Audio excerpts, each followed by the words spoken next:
What's up, YouTube? It is your boy JB, and we are here today with the review for The Real Housewives of Dallas. This is season 5, episode 5, titled Sour Grapes. So, you guys, without further ado, let's go ahead and jump to this episode review, shall we? Alright, you guys, so the episode, it basically picked up where the last episode left off. You guys remember they went on the trip for Brandy's birthday. And you remember Carrie and D'Andra were arguing at the table with each other when Brandy, Stephanie, and Jen went to the bathroom. So they eventually stopped arguing, because they like Brandy and them were coming back, so let's just stop. So once Brandy and them gets back to their table, Stephanie says that they're going to play a game that Brandy introduced her to, and it's called the panty game. So what the game is Brandy has to guess from, she'll pull some panties out of a bag, and they've all been decorated, and she'll have to guess whose panties they are. She got everybody right with the exception of Cameron. So then Carrie and Tiffany started talking to each other, and Tiffany was talking about the fact that Carrie never apologized to her for throwing her in the pool. Then that sparked a whole argument between them. Honestly, these arguments, I didn't understand any of them, so I was slightly lost. I got what Tiffany was saying. You didn't apologize. Carrie wanted to say, well, you said you wanted to, let loose and have fun. But, the thing is, I understood what Tiffany was talking about. I can't get shit-faced when I have to go to work the next day. And she's an anesthesiologist, so can't really do that. Got that. Then D'Andra and Carrie got into it again. I'm like, oh God, here we go again with these two. Then Cameron jumps in talking about the fact that, when when they went to the dim sum, that, Tiffany wanted her to eat the chicken foot. Then the whole situation about her calling D'Andra COVID girl, but then Tiffany came back and called Brandy COVID girl. I was like, is this what we're really arguing about? Chicken foot, COVID girl, and I don't know what the hell D'Andra and Carrie were arguing about. So, what's her name? Not Cameron, but Carrie told Tiffany that she's Two-Faced. And Tiffany was like, no, I'm not Two-Faced. You can say contradictory, but definitely not Two-Faced. And I was like, exactly. People need to learn the definition of Two-Faced. Just saying. So, like I said a few minutes ago, Carrie and D'Andra, they were still arguing back and forth with one another. And then Carrie reveals that her daughter attempted to commit suicide. And, D'Andra got in her feelings about that. I guess, because, she and Carrie are good friends with each other, and Carrie didn't tell her. So that was the opportunity for what's her name, Carrie and Cameron, to take Captain Brandy and throw her outside.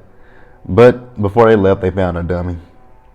So then they later go to a bar, and I'm sorry, I must not be Texan because I don't do pickles, and I don't do pickle shots, because it was pickle juice mixed with a vodka. Ugh, that just sounds so nasty to me. So once again, D'Andra and Carrie got into it with one another. I was like, oh my God, are we really going here again? Like, we really arguing about what, nothing? But, all in all, it looked like the ladies did have a good time that day. I'm going to pause here and then we'll move forward. All right, you guys. Where are we at now? So, the ladies, it looked like they did have a good time with each other. They went to this shop where Stephanie bought this salami tray that she thought was a paddle. I couldn't stop laughing at that. It was hilarious. Now, I forgot if this was at the bar, if this was there. It might have been at the bar when, D'Andra and Carrie had got into it. D'Andra feels like she's a good friend to Carrie.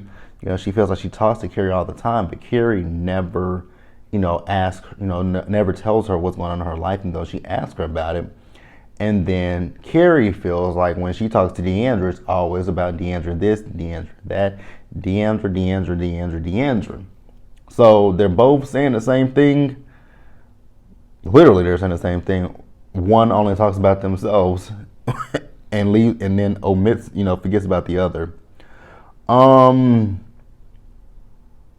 then ladies do go to dinner, and Deandra was actually talking to what's her name, Jen, about her relationship with with her brother and her mother.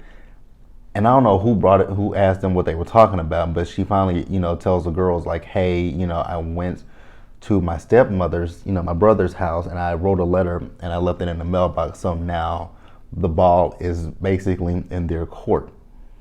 And somehow this letter got back to Deandra and Carrie's relationship. I was like, oh my God, here we go again with this song and dance. I was like, okay, interesting. We're gonna go. So that segued back to Deandra and Carrie. I don't know if they're good or not at this point, but it was just like, okay, how do we circle back? I mean, the whole entire day was about Deandra and Carrie, but it was supposed to be about Brandy. But it also, like I said, just came back full circle to those two. So yeah, that was the day. Now we're gonna move on, you guys.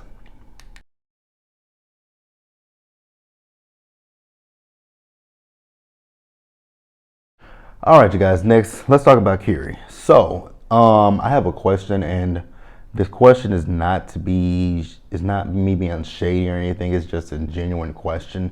So we see Carrie's daughter Sophia, who just graduated college, and due to coronavirus, not a lot of people were hiring, especially I think when they started filming, and I think she said real estate was what she was into.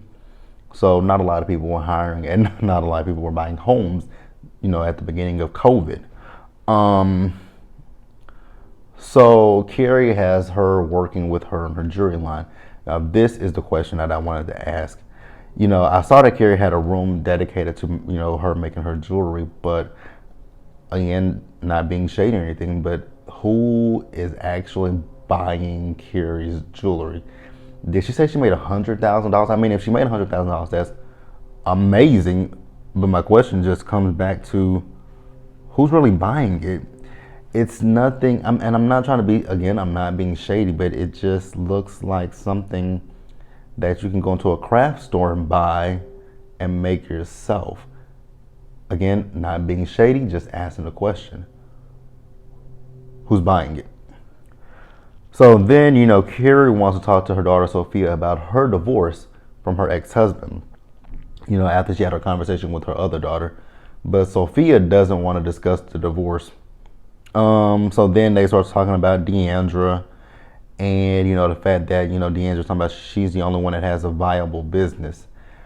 Again, I'm not going to attack Carrie's business. It's just like I said, that really looks like something you can go into a craft store, purchase this, material to make it, and voila, you have jewelry.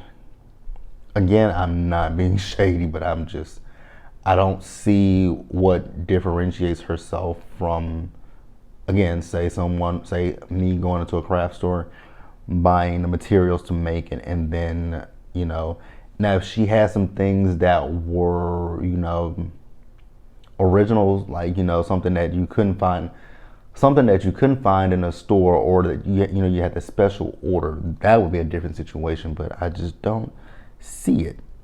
Again, not being shady, just asking a question. But let's move on, you guys, and wrap the episode up.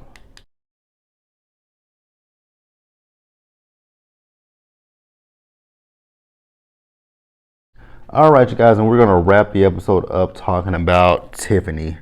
So we see Tiffany at her home, and she's with her daughters, and she still has this guilt about being a mom and a doctor, because we see her and she goes upstairs and she talks to her husband, and she's telling her husband how she's feeling, one night she came home. She said one of the girls wanted to go outside and play, but she was too tired from work, and that just that bothers her because she said when she was younger and with her mom didn't play with her, but her husband was like, but circumstances were different when you were younger versus our kids. Your parents had to work in order to survive, in a sense, to say so, in a sense, because her parents didn't have the education that she has. And so she's talking about how her work-life balance is not a good one. Also, she was on Watch What Happens Live last night with Stephanie, and she kind of further explained it. She was like, when she's at home with her kids and her pager and her email is going off, she feels bad about not being able to be there with her patients. But then when she's with her patients, she's feeling bad about not being able to be there with her kids. So at this point, she's talking about she wants to work part-time at the hospital. And, she's just afraid. It's kind of like what Wendy's situation was on The Real Housewives of Potomac. She wants to work part-time, but she's worried about what her mother is going to think and feel because, both her, like I said, both her parents came from China. And she said her dad had a really good job when he was in China. He was director of a business. And so in a sense, it's kind of like guilt, I would say. She feels that, she has to still be a doctor full time in order to repay her parents for the sacrifices that they made. I will say that's not the case. Yes, your parents made sacrifices for you, but that's what you do when you have kids. You make sacrifices for your kids, and the fruits of their labor paid off. You became a doctor. I don't know what her brother's doing, but I'm sure you and your brother did good things for yourselves. So tell your mom, hey, I'm not spending a lot of time with my girls, and I want to spend time with my girls, so I'm gonna dial it back at the hospital. And if your mom has an issue with that, that's going to be her issue, not yours. But yeah, you guys, that's The Real Housewives of Dallas. Be sure to like this video, leave your comments in the comment section below. Subscribe to my channel, share this video, you guys. And until the next one, do me a solid favor, stay safe out there. Take care of yourselves, wash your hands, wear your mask, and socially distance. And we'll get through this one step at a time. And also, if I did not say it, go subscribe to the Planner channel. The link's in the description bar below. Also, and we won't talk about that. I'll see you guys in the next one. Bye.